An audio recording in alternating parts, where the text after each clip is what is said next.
These little door handle things are awesome. Love them. They're helping so much with my little 2-year-old granddaughter. So you just pop them on. They literally have a little hinge. Just snap it together and they go on super easy. You just need to make sure you have just a round door handle or maybe one of the little oblong ones. Anyway, it goes on, and then whenever you get ready to open it, you just got to put your finger and your thumb in these holes and turn it. But babies can't figure that out. You know, they got them little bitty hands and they don't understand how to do that just yet. But I can still lock my door. I can still do everything else I want to do. But she doesn't have access to everything.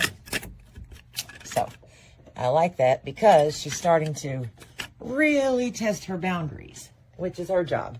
And it's my job to make sure she doesn't kill herself every day. So I would definitely recommend buying them. And there are 4 in a pack. So go for it.